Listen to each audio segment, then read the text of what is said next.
With a professional record of 1 win, no loss. He stands 5 feet 9 inches tall, and he weighed in at 170 and 1/2 pounds. Fighting out of Southampton, England, ladies and gentlemen, please welcome Lee Hercules Taylor.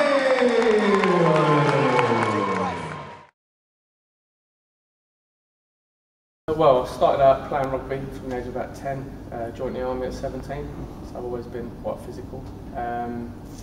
And then boxed in the army, judo in the army, and then left the army as a personal trainer. And I see a sign on the gym window one day saying MMA, mixed martial arts, and then I give them a bell, and it started from there. Well, MMA, they say, depending on where you go, it's like Brazil, Japan, it sort of started in those sort of places. The Brazilians used to do something called Rio Heroes or Hero of Rio, something like that, and it'd literally be bare knuckle fight, anything can go, and it sort of stemmed from there really. It started off, how the UFC started was a family in Brazilian Jiu-Jitsu said that no one could ever beat their specific martial art, and so they put money up to compete, and it ended up in a big tournament, and then obviously the UFC grew from there. For it to get sanctioned as a sport, obviously it needed to have rules, referees, judges, gloves, weight categories, so it just grew from there, and now it's obviously MMA as we know it.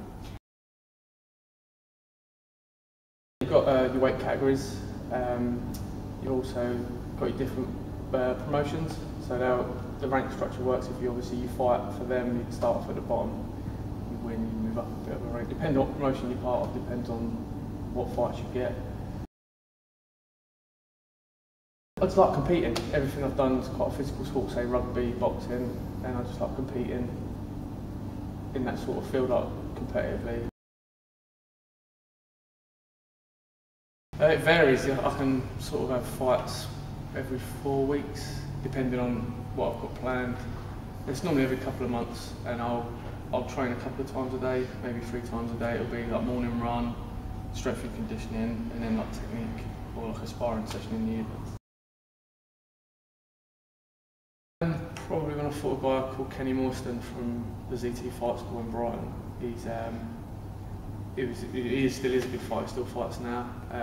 He comes from a Thai boxing background, so do I, and it probably made a real good fight because there wasn't very much rolling around grappling, which I can appreciate and I do enjoy, but I do prefer to stand up and fight. I took a bit of a beating in the fight in the first round, and then the second round sort of come out into my own and put him on his backside and finished the fight. So.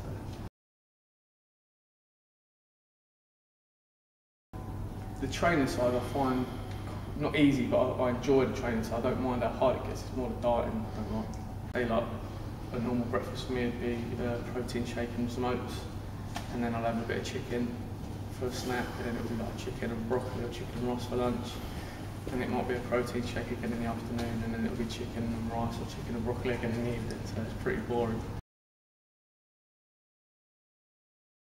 I'd say get a good amateur background in everything. Jiu-jitsu, boxing, kickboxing, wrestling, and then move on.